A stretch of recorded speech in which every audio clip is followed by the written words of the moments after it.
Bienvenido a Voces y Rostros, el lugar donde recordamos las historias que hicieron eterno al cine y la televisión clásica.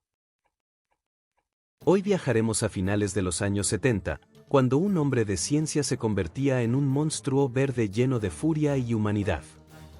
El increíble Hulk de 1978. Una serie que marcó la infancia de millones, que convirtió a Lou Ferrigno en un ícono mundial y que redefinió lo que significaba ser un héroe en la pantalla chica. Pero detrás de su piel verde y sus rugidos, se esconden secretos, accidentes y decisiones que casi arruinan la serie antes de convertirse en un fenómeno. Así que prepara tu laboratorio, controla tu ira, y acompáñanos para descubrir los 10 datos más increíbles que te volarán la cabeza. Dato 1. El color verde fue una decisión de último momento. Aunque hoy nadie puede imaginar a Hulk de otro color, originalmente el gigante no iba a ser verde. En los primeros planes de producción de El Increíble Hulk de 1978, el personaje debía ser gris, tal como en los primeros cómics creados por Stan Lee y Jack Kirby en 1962. Sin embargo, durante las pruebas de cámara, el maquillaje gris provocaba reflejos extraños bajo las luces del set y cambiaba de tono dependiendo del ángulo. El resultado, Hulk parecía azul en unas escenas y violeta en otras. El director Kenneth Johnson, desesperado por una solución, pidió al equipo de maquillaje que probara un nuevo tono, verde esmeralda. El color funcionó mejor con la iluminación y destacaba la musculatura de Lou Ferrigno, quien interpretaba al monstruo con un físico impresionante. Así, por un simple accidente técnico, el Hulk televisivo se volvió completamente verde, estableciendo un estándar que más tarde adoptaría todo el universo cinematográfico de Marvel. Y lo más curioso, Lou Ferrigno odiaba el proceso, pues requería más de 4 horas diarias de maquillaje, y otras 2 solo para quitarlo. Dato 2. Lou Ferrigno no fue la primera opción para interpretar a Hulk. Antes de que Lou Ferrigno se convirtiera en sinónimo del gigante verde, los productores habían elegido a otro actor para el papel, Richard Kiel, conocido por interpretar a Mandíbulas en las películas de James Bond. Kiel fue contratado inicialmente porque su altura, más de 2 metros, daba la presencia monstruosa que buscaban. Pero cuando comenzaron las grabaciones del episodio piloto, los directores notaron algo extraño. A pesar de su tamaño, Kiel no tenía la musculatura necesaria para representar la fuerza bruta de Hulk. Además, su rostro no transmitía la intensidad animal que requería el personaje. Tras varios días de pruebas, Kenneth Johnson vio una foto de un joven culturista recién coronado como Mr. Universe, Lou Ferrigno. Su físico era imponente, y su expresión podía pasar de la calma a la furia en segundos. Fue entonces cuando decidieron reemplazar a Kiel y volver a filmar todas las escenas. El cambio fue arriesgado y costoso, pero marcó la diferencia. Con Ferrigno, el público no solo vio a un monstruo, sino a un ser con emociones humanas que sufría en silencio. Una elección que convirtió al Hulk de 1978 en una leyenda televisiva. Dato 3. Bill Bixby insistió en que la serie fuera trágica, no infantil. Cuando se anunció El Increíble Hulk en 1978, muchos pensaron que sería solo otra serie de superhéroes colorida y exagerada, como Batman de los años 60. Pero el actor Bill Bixby, quien interpretaba al Dr. David Banner, tenía una visión completamente distinta. Bixby era un artista serio, con formación teatral, y exigió que la historia no se tratara simplemente de un hombre que se pone verde y destruye cosas, sino de una tragedia moderna, inspirada en Dr. Jekyll y Mr. Hyde y Frankenstein. Según el propio Bixby, Banner debía ser un hombre marcado por la culpa y la soledad, alguien que buscaba redención mientras huía del monstruo dentro de sí. Esa idea convenció al creador Kenneth Johnson de eliminar los típicos trajes de superhéroes y centrarse en la emoción y el drama humano. Gracias a esa decisión, El Increíble Hulk se destacó entre todas las series de su tiempo. No era un show infantil, sino una reflexión sobre la ira, la pérdida y el costo de la ciencia. Por eso, Bill Bixby fue considerado el verdadero corazón detrás del mito verde. Dato 4. El nombre Bruce fue cambiado por una razón inesperada. En los cómics, el personaje siempre se llamó Bruce Banner, pero en la serie de 1978 los fanáticos notaron un cambio: el protagonista era David Banner. Durante años surgieron rumores de censura o errores, pero la verdad es mucho más curiosa. El creador de la serie, Kenneth Johnson, pensó que Bruce sonaba demasiado como el nombre de un personaje de historieta y quería dar al show un tono más realista y dramático. Además, en los años 70, algunos ejecutivos de la cadena CBS consideraban que el nombre Bruce tenía una connotación demasiado femenina para un héroe de acción, una percepción absurda pero común en la época.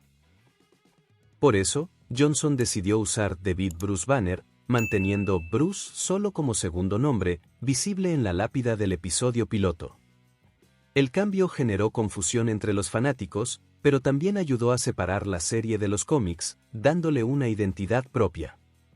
Hoy, ese detalle sigue siendo una de las curiosidades más recordadas de la historia del programa. Dato 5. El rugido de Hulk no era humano.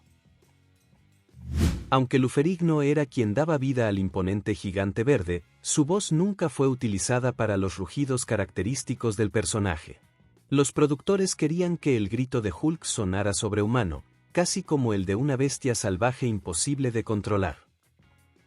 Para lograrlo, el equipo de sonido de la CBS mezcló diferentes grabaciones de animales, entre ellos tigres, osos y elefantes, y las combinó con efectos de eco y reverberación en estudio.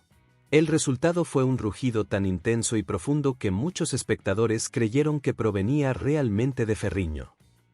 Curiosamente, en las primeras pruebas intentaron usar la voz real del actor, pero Lou tenía un tono más suave debido a su sordera parcial, lo que hacía que el grito sonara demasiado humano y no tan aterrador como esperaban. El resultado final se convirtió en una de las marcas sonoras más icónicas de la televisión de los años 70 y 80, fácilmente reconocible incluso décadas después. Cada rugido de Hulk fue cuidadosamente diseñado para recordar al espectador que, detrás de la furia, aún quedaba algo de humanidad atrapada en su interior. Dato 6. Lou Ferrigno casi pierde la vista por culpa del maquillaje. El imponente físico de Lou Ferrigno convirtió a Hulk en un ícono, pero interpretar al monstruo verde tuvo un precio muy alto. El actor pasaba más de 4 horas diarias cubierto con una mezcla de pigmentos y aceites que, aunque lograban ese tono verde intenso, eran altamente tóxicos. Durante las primeras grabaciones, Ferrigno comenzó a sentir ardor en los ojos y una fuerte irritación en la piel. El médico del set descubrió que el producto contenía óxido de cobre, un compuesto peligroso utilizado en pinturas industriales que podía causar daños permanentes en la vista. Para protegerse, Lou tuvo que usar gruesos lentes de contacto que limitaban su visión, dejándolo prácticamente ciego durante muchas escenas. Aún así, siguió actuando con disciplina y memoria, guiado por sus compañeros de set. Ese es el motivo por el cual, en muchas tomas, Hulk parece moverse con pasos lentos y cuidadosos. Ferrigno literalmente no veía casi nada. Finalmente, el estudio reemplazó el producto por una fórmula más segura, pero el susto casi le cuesta la carrera y la vista. Dato 7. La serie fue inspirada en El Fugitivo y no en los cómics. Aunque muchos creen que El Increíble Hulk de 1978 fue una adaptación directa de los cómics de Marvel, su creador Kenneth Johnson admitió que apenas conocía las historietas. De hecho, su verdadera inspiración fue la serie dramática El Fugitivo de 1963, protagonizada por David Hansen. En lugar de enfocarse en superpoderes o villanos coloridos, Johnson quiso contar la historia de un hombre perseguido, condenado a una vida de huida y soledad. En cada episodio, David Banner llegaba a una nueva ciudad, ayudaba a desconocidos, y debía escapar antes de que alguien descubriera su secreto. Ese formato, una mezcla entre drama humano y tragedia clásica, permitió que la audiencia se identificara con él. No veían a un monstruo, sino a un hombre que cargaba con su propio castigo. Incluso el cierre melancólico de cada capítulo, con Banner caminando solo por la carretera mientras sonaba el piano del tema principal, fue un homenaje directo a El Fugitivo. Así, El Increíble Hulk se convirtió en mucho más que una serie de superhéroes, fue un retrato emocional del dolor humano. Dato 8. El tema musical fue compuesto en apenas un día. El inolvidable tema de cierre de El Increíble Hulk, titulado The Lonely Man Sim, es considerado uno de los más tristes y hermosos de la historia de la televisión. Su compositor, Joe Arnell, lo creó en tan solo un día, inspirado por la soledad y el sufrimiento del Dr. Banner. Arnell quería una melodía que hiciera sentir compasión por el protagonista en lugar de miedo. Por eso eligió el piano como instrumento principal, con notas suaves y repetitivas que evocaban la sensación de caminar sin rumbo. El resultado fue tan poderoso que incluso los productores decidieron mantenerlo sin cambios durante las 5 temporadas de la serie. La imagen de David Banner alejándose por la carretera con su mochila al hombro se convirtió en un símbolo universal de tristeza y resignación.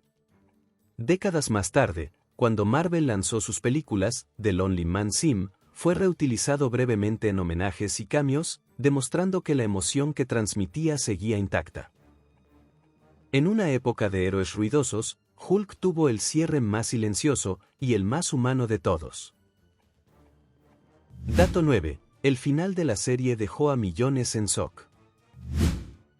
En 1982, tras 5 temporadas y 80 episodios, El Increíble Hulk llegó a su fin con un capítulo que dejó a los fans devastados, The Death of the Incredible Hulk. En ese episodio, David Banner finalmente parecía encontrar la cura para su condición, pero el destino tenía otros planes. Durante una explosión, Banner cae desde un avión y muere, sin lograr convertirse en Hulk una última vez. La imagen de su cuerpo inmóvil, con la música de The Lonely Man Sim sonando de fondo, fue uno de los momentos más tristes en la historia de la televisión. Los espectadores esperaban que el héroe sobreviviera, pero el propio Bill Bixby pidió ese final, quería que su personaje tuviera paz después de tanto sufrimiento. Aunque más tarde se planeó una secuela llamada The Resurrection of the Incredible Hulk, nunca llegó a realizarse debido a la enfermedad y posterior muerte de Bixby en 1993. Así terminó la historia del hombre que no podía controlar su furia, dejando un legado de humanidad que todavía emociona a generaciones enteras. Dato 10. Bill Bixby dirigió su propio adiós antes de morir. A principios de los años 90, Bill Bixby ya sabía que padecía una enfermedad terminal, pero aún así quiso despedirse de su creación más querida. En 1990, participó y dirigió varios episodios especiales del regreso de El Increíble Hulk, incluyendo The Trial of the Incredible Hulk y The Death of the Incredible Hulk. Durante las filmaciones, sus compañeros notaron que Bixby estaba cada vez más débil, pero se negaba a abandonar el set. Decía que debía darle al público un final digno para David Banner, su alter ego televisivo. Su profesionalismo y sensibilidad conmovieron a todo el equipo, incluido Lou Ferrigno, quien confesó años después que grabar esas escenas fue como perder a un hermano. Bill Bixby falleció en 1993, apenas unos meses después del estreno del último especial. Pero su legado quedó inmortalizado en cada lágrima, en cada mirada triste de Banner caminando solo bajo la lluvia. Fue un final tan conmovedor como la propia serie, el adiós de un hombre que convirtió la tragedia en arte. El Increíble Hulk de 1978 no solo fue una serie de televisión, fue una lección de humanidad disfrazada de ciencia ficción. Con el dolor de David Banner y la fuerza de Hulk, mostró que incluso los monstruos pueden tener alma, y que detrás de la furia muchas veces solo hay tristeza. Su música, su mensaje y la entrega de Bill Bixby y Lou Ferrigno hicieron de esta producción un clásico inmortal, recordado con cariño por millones de fans en todo el mundo. Porque, al final, Hulk no fue un villano, fue un hombre que solo quería ser libre.